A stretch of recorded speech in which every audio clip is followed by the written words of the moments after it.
Joey Only here from Interior Weather and Wilderness Watchers, and I'm talking to Dave Merritt, who's a local rescuer and avalanche technician who was in the news this week involving a particularly interesting story.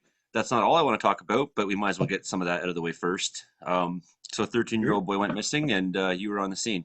Yeah, we were one of the SAR teams that got called out to look for the missing 13-year-old there out of actually 12-year-old out of around the Hickson area, and yeah, we brought in teams from all over northern BC. That's the cool thing with search and rescue is, it's one big community. We got 78 SAR teams in the province. Sorry, 79 SAR teams, about 2,500 volunteers, and when you call for help, we get flooded with them. So we had about 45 registered SAR volunteers on task there. Right on. And Yeah, sorry, go ahead. Yeah. the weather was at least a little bit warmer during the week, so that may have helped a little bit.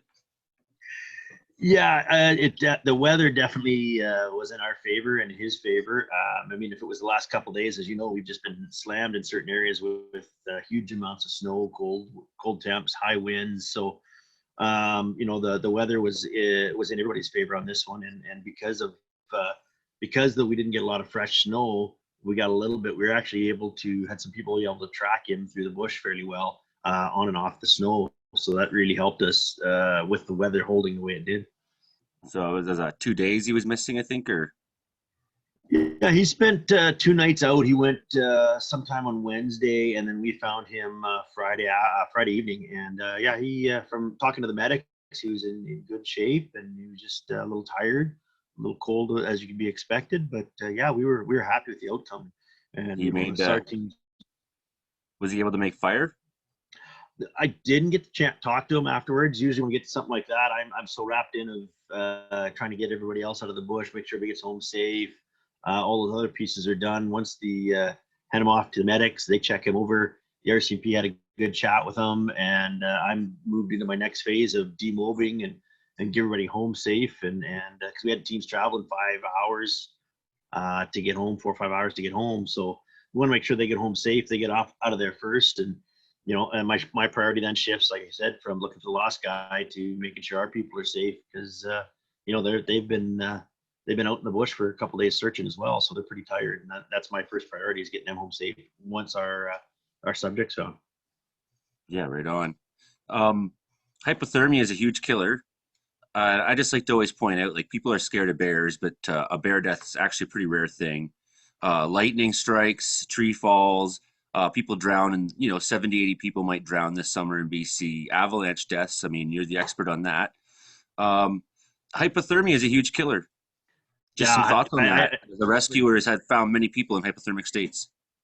yeah, and you're bang on there. Hypothermia is our biggest killer. I would probably say in BC. It can happen any time of the year. People think it's just a winter or a wet thing. I mean, you can get hypothermia in the middle of the summer if you're not prepared for it.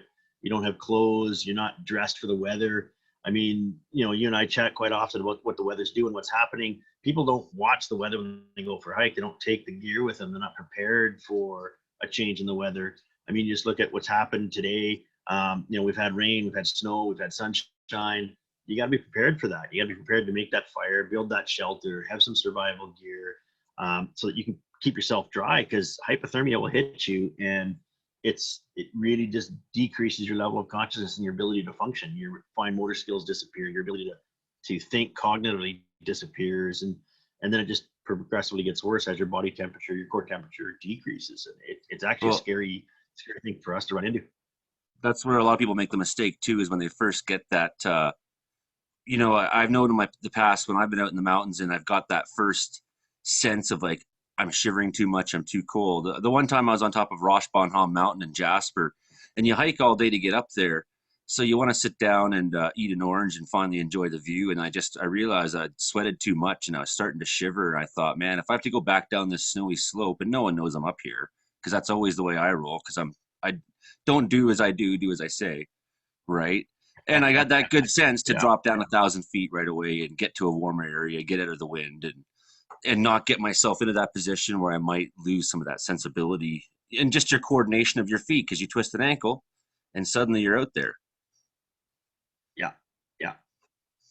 it happens quite often, and you play it off the mountains throughout your life. You run into it. I mean, I've been hypothermic a few times, but being with a good group of people, or having, like you say, having the sense that something's not right here. Get in the dry clothes, get out of the rain, look after yourself. That's the key piece. I mean, you gotta be able to plan for it and have the experience for it, and then trust that you're going to make the right decisions and that you've got the right people with you. I mean, one of the things that SAR volunteers always push is the adventure smart. Tell somebody you're going, take the gear with you, be prepared for it. Because if you're lost and we know where you are, we're going to come get you. If we don't, it's going to take us a while because we got to find you. And the changing in satellite technologies is crucial. In reaches spots, those are helping us. We're doing more rescues than we're doing searches, but when we do a search, usually they're bigger ones now, as we just saw here the last couple of days. Yeah, that's excellent. And fire. How helpful is fire in being found? I mean, obvious question, but there's going to be viewers who Oh, are going to go, "Wow," when they think of this. fire helps a lot. I mean, a perfect example is we were out just snowmobiling there a couple weekends ago, and we saw this fire in the trees, so we just beat a line over the trees. We weren't even sorry. It was just out for a ride, and these guys were having a wiener roast, and they're like, "Well, what are you guys doing?" So, well, we saw the fire from across the valley, and people don't have fires out here unless they're in trouble. So, oh no, just having a wiener roast. So fire helps. It helps in multiple ways. Signaling is great. Keeps you warm, and it really helps with the mental side of it. When you see that fire burn and there's some heat to it, people are going to see it in the daylight. It helps keep you warm. So the psychology of the fire is huge. I So like we to always say, pack fire starters with us. heat, light, keeps you away from animals, keeps you busy, makes you easy to find. But yeah, all of those things, and I mean, the only downside is if it's a high fire season, you're worried about burning enough fire up. Yeah, okay, you may not. You want to think about where you're going to light your fire, but it's still your best psychological tool. The other piece of advice I learned about 30 years ago when I joined SAR was get enough firewood as you think you need for the night, and then triple it because you're going Yeah, to go through way more than you think you need. yeah, absolutely. That's always been one of my things. And when I first came through Air Cadets and got to search, survival instructors, um, sort of our way was to camp at your fire, sleep right on it, make your lean-to right there, and if you have tinfoil or some kind of way to reflect heat back on yourself, put some stuff on the ground to lay on if you can. So I've spent many nights in the bush without a sleeping bag quite comfortably. But the key is to have that big pile of wood next to your head. So when you wake up a little cold at 2 in the morning, you just throw a few more on, put your head up, listen around for what's walking around because the fires come down a little bit. So sometimes the animals come in a little closer to see what's going on. Yeah, Stoke it up, have a look yeah. around, go, curl back up to your fire and comfy, right? And Go back to sleep. Yeah, yeah, simple. yeah. Six Throw inches right of up on the pine ground boughs anywhere you is want. Oh yeah, like I said, 6 inches of pine boughs, best bed I've ever had in the backcountry. You And just sleep on carrying it, you're good for the night. carrying too much stuff in heavy tents, especially when you want to go into the mountains for a while too. And sometimes, like in some of the hikes I've been on, they're alpine, and you're up there for a few days, and water is actually hard to come by.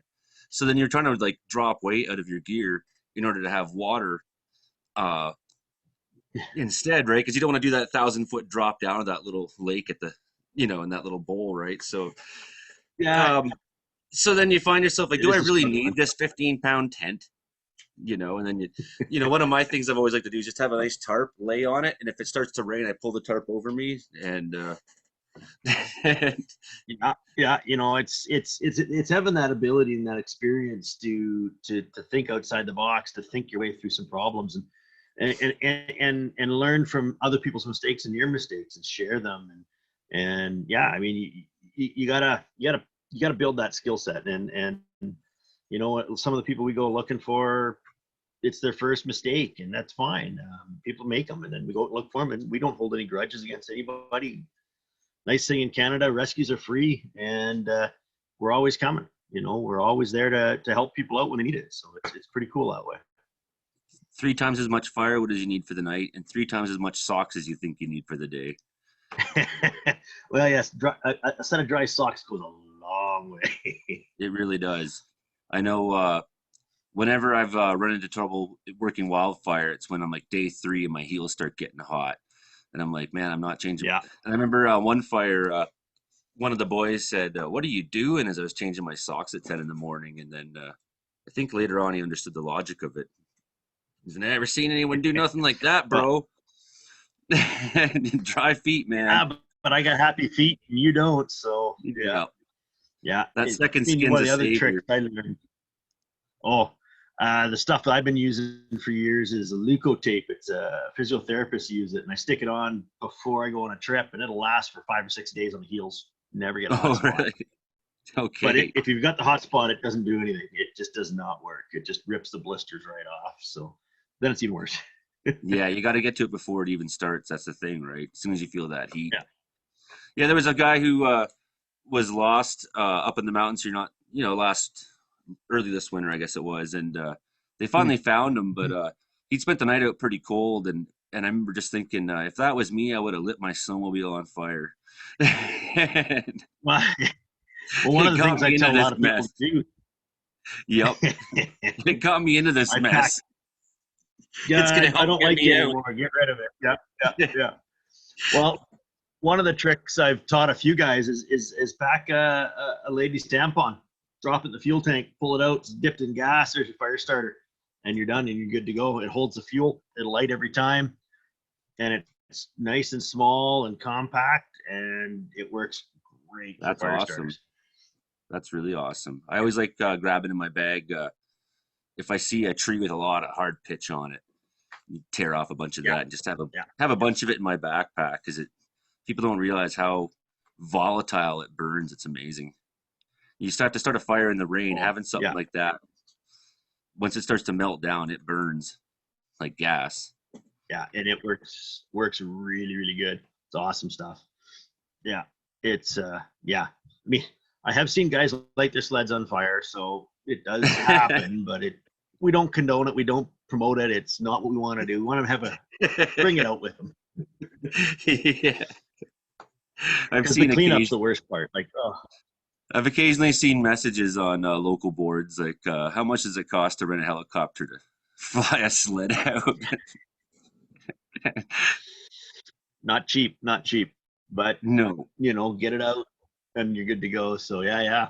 So it's yeah, spending a night in the bush is just it's part of being in the outdoors, and I think people need to remember that it can happen to anybody at any time. well, I remember I was fishing with my buddy Tyler last summer, and we were out at Ghost Lake, and we were just getting soaked and pounded on, and it lit up for an hour so that a severe thunderstorm could build, and one of those days, right? And it wasn't nice out at all. It was quite cold through most of the day until that bit of a warm front triggered the storm, and we were just floating around the lake getting wet. And I said, "Well, there's day two of not catching any fish." Yeah, well, Tyler, it's not really different than being 10 feet outside the door of the house if we chose not to go back inside.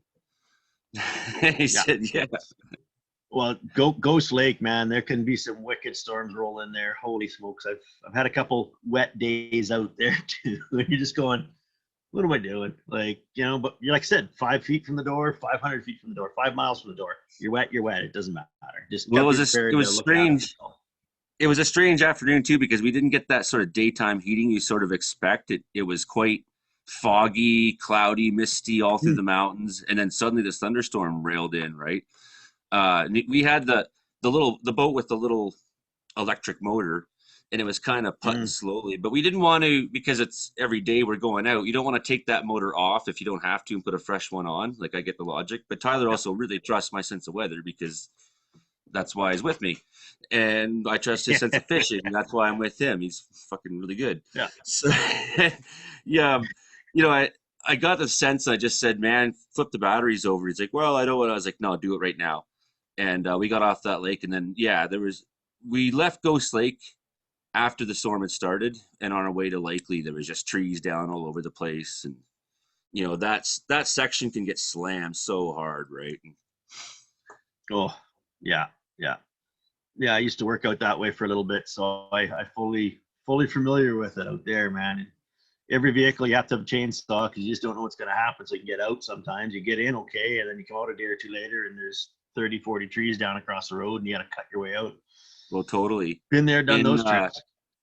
in 2016 August, there was a series of severe thunderstorms to start the month, and probably if you could put yourself back in that time, you'd remember because it was like daily, and there was a Mhm. hail in Nazco at one point during one of the days, Yeah. right?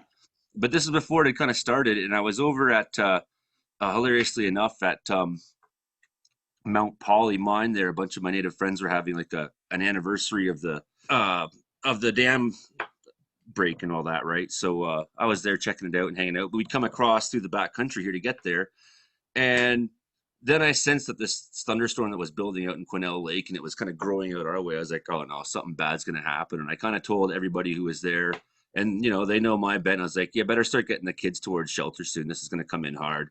So we go running back into Likely, and we got a couple trucks in our convoy of people from Artswells. They want to stop and get some beers at the Likely store, right? And I'm like, come on. I'm sitting in the truck, and then like the lightning's starting to come in hard, and they're just coming out of the door of the general store, and this lightning bolt came into town, and all the power went out, and it was like bam, and like all, and they're just sort of standing there gawking. I was like, let's go, get in the trucks, and my thing was I wanted to get out towards Ghost Lake and through that section of really large trees on the Likely side because I knew if this thing comes hammering in, uh, so sure Yeah. enough, we get past through into Caribou Lake where all that section of trees are, and then my windshield wiper, and we're just ahead of the storm, just keeping pace, and my windshield wiper goes flying off the truck into the dark, and it's lightning, lightning, lightning, and so I'm stumbling in the dark and hail, and flying the windshield, and I could hear trees coming down in the bush, just like 5 or 6 trees, like, crash, crash. I was like,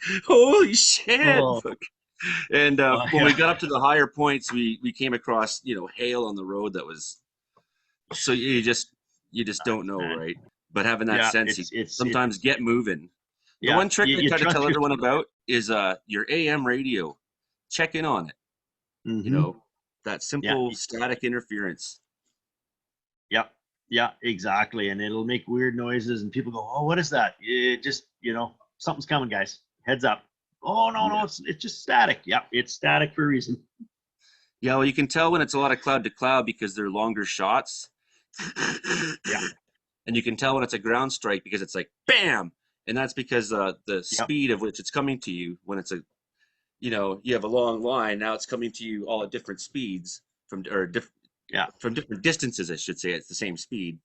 So you're getting that rolling interference as opposed to a straight strike. So when you're hearing a lot of that straight strike, that's when I'm especially like, yeah, okay, let's pack it in. This is This one's spooky. Yeah, angry. this is spooky.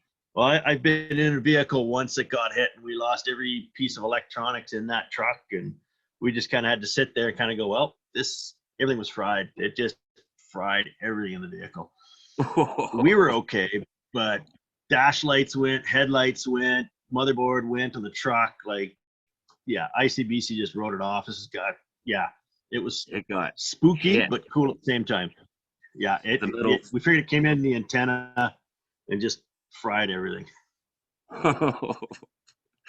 But yeah, Big the white vehicle flash. You're just kind of like, yep, still alive. We're still good. And just vehicle's toasted the the thing. safest place, right? You got that metal Oh surrounding yeah, you. yeah. It was yeah. That was yeah. Poor buddy lost his Chevy, but oh well, we're okay. If you get a good story out of it, at least. Well, yeah, I still got my hair, so I'm happy. Yeah. Well, I've been jolted a couple times. That's when my claim to fame's right. But I've never been hit Yeah, dead on. And but that's the thing, it can hit close and you can be yeah. forever changed by it. Yeah, it's a spooky feeling. We were climbing on Rainier, and I got to experience the St. Elmo's fire. My climbing partners has got this blue aura around them, and we just Yo, take our ice axes and kind of pick them up, and it would arc between the ice axes. So we got as low as we could, kind of hunkered down to try and not be the tall poppy. And we spent 3 hours waiting for the storm to pass over us. And you just grab your ice axes, and it would just arc between the two, and you put them off to the side. And I never want to experience that again because it sounded like a train just running through your head. It was the charges were building so bad, and we crazy. were extremely lucky that it didn't charge and discharge with us right there. And Well, it's yeah, searching never around, again. right? Searching Yeah, around. trying to find that. There it is. Yeah. What I've And found we is were, you can have, if you check the hair on your arms, it can sometimes give you a little bit of an advance warning. You know, and in my case, it might have been about 60 seconds when I was like, holy shit, yeah. and took cover, uh, and then flash bam, and, you know, but it may not be 60 seconds. Right. It So, could be 6 seconds. It could be, yeah. but generally, I if heard you that, start, generally as it's searching around, you'll start seeing it. And if you start seeing even do that, then you know, okay, it's on. But the ground yeah. strikes are very dangerous in the mountains, especially. And yeah, drop your metal if you can and get low. Oh, we did. Everything was chucked away from us and just sat there. And but I'll never forget that sound of the charge building and watch my climbing partners in front of me. They're all blue. You're like, this is bad. And yeah, we all got out of it lucky. Funny thing When the was bolt, is the tent was 150 meters away, and you're like, well, we'll be safer in it or out of it. It doesn't really matter. We can't get to it. So well, probably just staying out of the oh, search grid, right? You don't want to be the thing yeah, that it comes up through.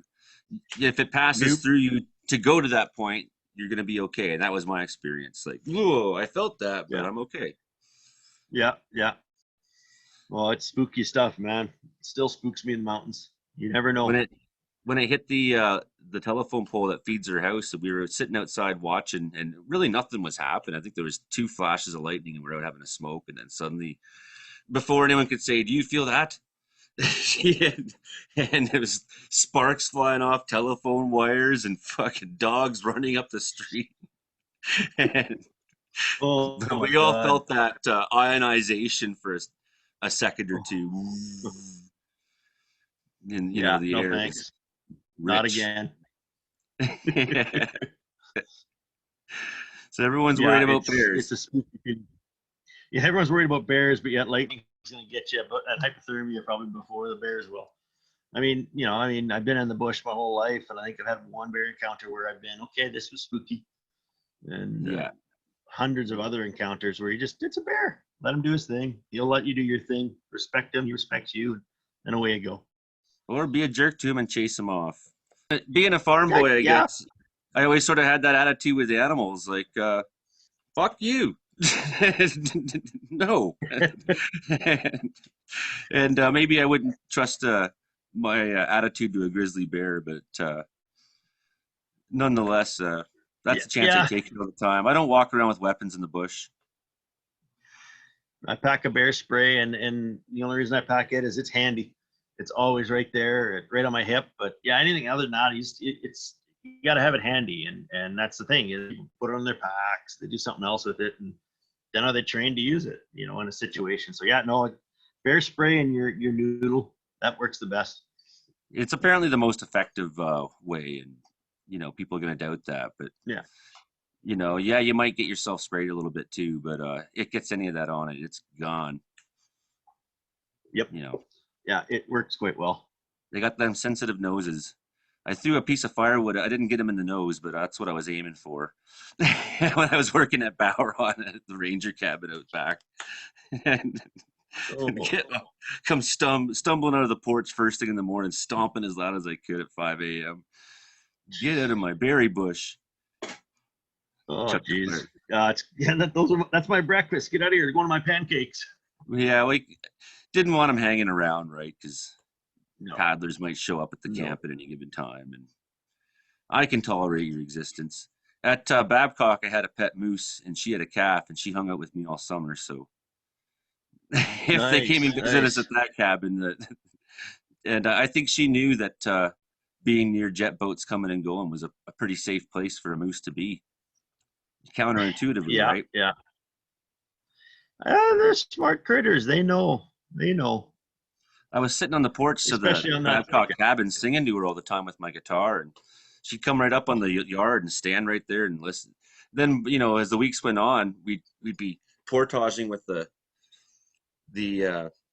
wheelbarrow with chainsaws and backpacks and trying to get back to Bab. And then I hear this crashing through the bush, and I'd be like, I hope that's her. And she'd show up like, hey, it's my moose Hey, what are you friend.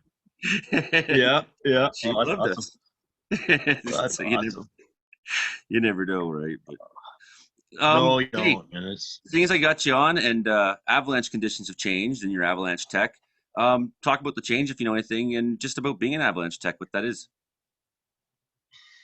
well, I mean, yeah, I mean, my job really is just to well, I shouldn't say just, but there's, our job is to go out and do data collection for our forecasters and just see what the snowpack's doing. I mean, I'll be honest, I haven't worked for a couple of weeks, so I'm not sure what's going on with the snowpack.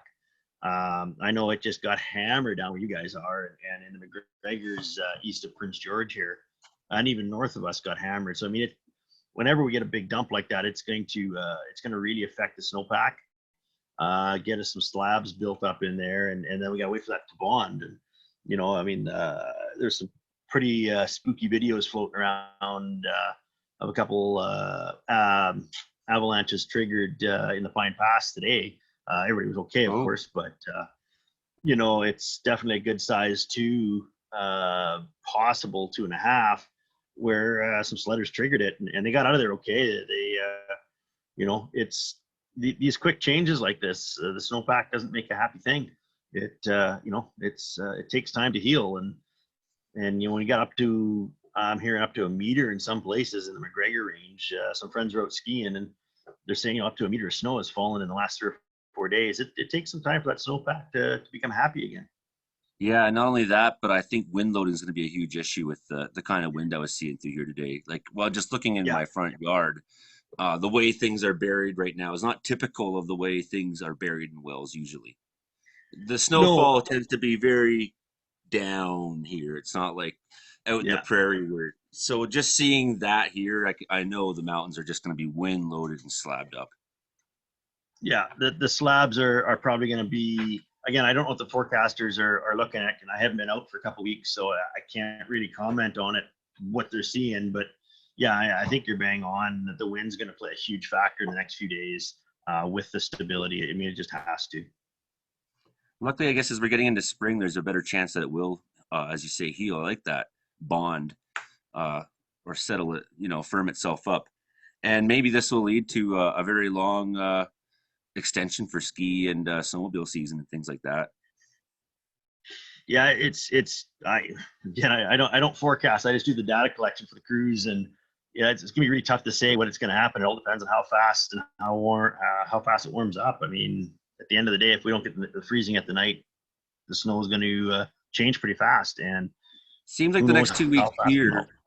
Seems like the next 2 weeks here we have a lot of that +4, -4, up and down that's coming. So I expect that Troll Ski Resort, for example, will be able to keep going for a while. Oh, I Just hope Troll does, man. That's one of my favorite little hills to ski.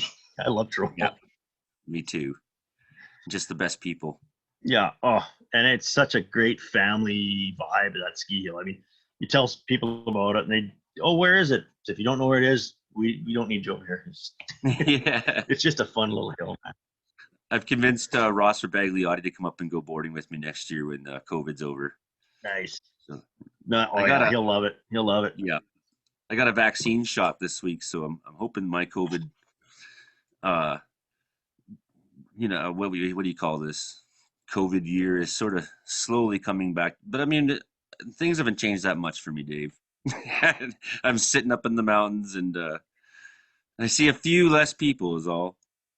Yeah, you know what? Well, it's you got to enjoy the mountains, and those of us that live in the north half the province, kind of we can get away and have our little hidey holes and just get away from the people for a little bit and have that mental break just to get out and to just enjoy it. I mean, it's what else can you do in the mountains? You just got the ability just to kind of get back to just center yourself, man. Like it's we've had a tough week here, all around our SAR team. We had a great search. But the emotional roller coaster that it puts on us is I Yeah. can't even imagine what the family's going through on those ones.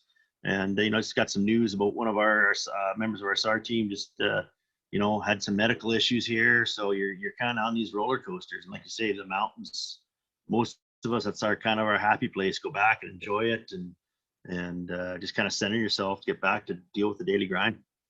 Well, that was my comments about the freedom rally the anti-maskers had in Quesnel last week. They said, "You want freedom? Go to the mountains." Yeah, But yeah, then that's again, the there's one this, thing. there's the other adage though. When people, I've seen that meme, and I've talked about this often. You might get a kick out of this meme. You've probably seen it. It says, "Yeah, you can never be depressed while going for a walk in the woods," or something like that, right? And I said, Jesus, like I've sprained Oh, my ankle, blown my tire of my truck, and I've had all kinds of awful things happen to me out there. I mean, I suffer from depression. yeah, But nonetheless, I accept the misery, and I like to say that. Well, there's some slogans like "the mountains shall bring peace to the people," but I also like to say the mountains don't give up their secrets easily. You have to suffer to find them, and you have to want the suffering. And even just yeah. living in Oh, yeah. downtown Wells is, for some people, is that. You know what? I mean, there's worse places to be living. It could be downtown Vancouver, man. The suffering in Wells, I think, is a little nicer than downtown Vancouver. But yeah, and I mean, been there with you. Had all those blown knees, blown ankles in the mountains, and suffered through it, and you still keep going back because you enjoy it, and it's a place that you can help to just commune with nature, get back to who you are, and enjoy it. There was the one time I pulled my hamstring back at. I have a mountain hunting camp way back in Ontario at Mount Moriah, where my mom's place is in the bush, and pulled the hamstring up over the mountain, and all there was is basically rice in the cabin to eat. I didn't intend to stay for 4 days, eh? And but luckily it was fiddlehead season, so I had lots of rice and Oh, fiddleheads together. And I could, nice. with the hamstring was pulled. I wasn't about to go walking back up over the mountain, and plus the four No. kilometers, 7 kilometers, whatever it is, to mom's place from the top of the trail there, right? So, because probably no one's going to be driving down the Lingham Lake Road and see me, right? So, sit right here, so stumble around, and pick fiddleheads. Yummy. Yeah, exactly. Could Yeah. be Well, worse. at least you had those there. Like you said, rice for 4 days, I think would get a little tiresome. Well, the thing is, when you're in that position of survival or whatever, and even I felt like this about the lockdown. Like, well, I chose to live out here in the mountains, so I'm going to stock up and wait it out. Sometimes in life, it's just wait it out, right? You know what? And that's exactly what we all got to do. We got to check on each other. We're all going through our challenges right now, and I mean, you look at I look at my community, which that's my work community, it's my social community, it's guys like yourself. We're checking on each other, and that's exactly what it is. We got to look at it that it's going to end. We don't know when it's going to end, but we keep checking on each other, see how everybody's doing. Yeah, we're gonna have to wear the masks. We're gonna have to do those things to protect the other person because I don't know who you're gonna spread it to, et cetera, et cetera, et cetera. So we look out for each other, and at the end of it, we'll have a great big bonfire, sit around and have some wobbly pops or whatever it is, and just say, hey, wow, that was an interesting year in a bit, or whatever it's gonna be, and we just got to keep moving on. If I keep dwelling on it, it's just gonna make it worse. Hunker down, let the hurricane pass, right? And Yep, sometimes exactly. too, you find yourself in those positions, like, well, I got to eat rice for a couple days. Like, well, that's cool. I got rice. And that's Yeah, you yeah. want At to least I you want got to be a something. bush, want to be a man of the bush. Just accept those things when they happen. Well, I'm rolling Yeah, this way now for a few days. It's gonna be lame. Rice only. One thing I will say about eating rice while you're out camping is a major part of your diet is it doesn't attract wildlife all that much. Not even the squirrels tend to get into your bag of rice. yeah, yeah. But you don't want to get into your bag of rice either, so you just have Yeah, to. exactly. When I don't catch fish, though, I go hungry. Oh yeah, yeah, for sure, man, for sure. Yeah, it's Tyler's yeah, like, "How come you don't pack much yeah. food?" I'm like, "Because we're gonna catch fish." And then like 2 days in, I'm like, "Geez, that was well." Uh, When we came back in the one of the fall, we guys, slayed it. Yeah, one of the guys I work with, he's the only guy I'll go out in the bush with where we'll reduce the food load because he's that guy that always catches the fish. I can be standing beside him using the same hook, and literally we're 5 feet apart, and he's slaying them. I'm not getting anything. So it's there's those guys you go with, like, yeah, I trust you to fish. Me, no, I'll He's just got survive, but that it may not be little. on fish. It's something else. He's got that little play in his lure. It's pretty rare I don't come out with a stock load of fish in my arms to eat at night, right? And so that's Yeah. my gamble I often take. I'm gonna go travel light, and well, I guess I'm kind of hungry tonight, but that's okay. I'm out here and I'm happy. There you go, brother. There you go. Yeah, So yeah, that's yeah, how it right on, is. Dave. Nice to see you. Nice to talk to you. Good work on that You too, rescue brother. this week. And yeah, just keep it up, man. It's inspiring. You And too, hey, brother. people You're doing some great people work. like to hear these stories. You know, people like to hear these stories. Yeah, yeah, no, and I appreciate you doing this, man. It helps get just keeps the community together, and we'll get a face to face in here hopefully pretty soon. Sounds good, man. Take it easy, but take it. Thanks for coming on. You do, bet, brother. Have a good one.